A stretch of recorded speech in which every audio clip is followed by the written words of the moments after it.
అధికార పార్టీ బెదిరింపులకు సర్పంచులు భయపడొద్దు అన్నారు BRS working president KTR. CM Revanth 2 నాల్కల ధోరణితో మాట్లాడుతున్నారన్నారు ఆయన.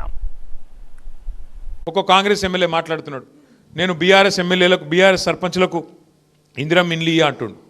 ఇందిరమ్మ ఇల్లు ఇచ్చేది ఆయన చేతిలో ఏం లేదు. ఇందిరమ్మ కమిటీ ఒకటి పెట్టిండ్రు, కానీ అల్టిమేట్గా గ్రామ పంచాయతీ తీర్మానం లేకుండా ఎవరికి కూడా ఇండ్లు రావు. మొత్తం బాసులు మీరే ఉంటారు, సంతకాలు పెట్టేది మీరే. నెంబర్ 1 యాద పెట్టుకోండి. రేవంత్ రెడ్డి గారి ప్రెస్ మీట్ నేను కూడా చూసిన.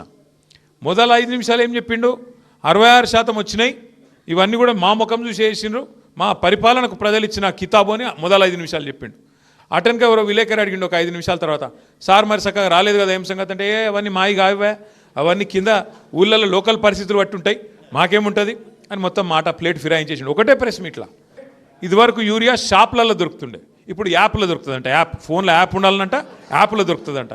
మరి షాప్లో యూరియా అయినోడు యాప్లో ఇస్తాడే, నాకు తెలియకడితే ఆడు ఉంటేనే కదా ఇది ఇచ్చేది. ఇక గట్లున్నది ఇలా కథ. ఎందుకంటే లైన్లు కనబడద్దు, దాచిపెట్టాలి. ఎన్ని రోజులు దాస్తావు?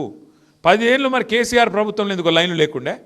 ఎందుకంటే నడిపేటోనికి తెలివి ఉండాలా, నడిపేటోనికి రైతుల మీద గుండెల్లో ప్రేమ ఉండాలా. రాష్ట్రం నెత్తి మీద ఉన్న అప్పు 72,000 కోట్లు. కేసీఆర్ గారు డిసెంబర్ 3, 2023 నాడు రాష్ట్ర ప్రభుత్వం నుంచి జరిగిన నాడు ఉన్న అప్పు 3.5 లక్షల కోట్లు.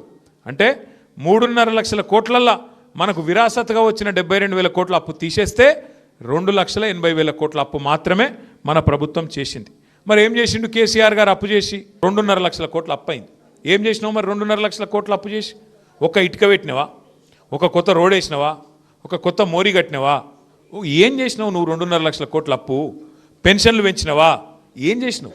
ఎక్కడ పోయినాయి పైసలు? సమాధానం చెప్పరు. ఒక 2 ఏళ్ళు మనకు కొద్దిగా పరీక్షా సమయం ఉంటుంది.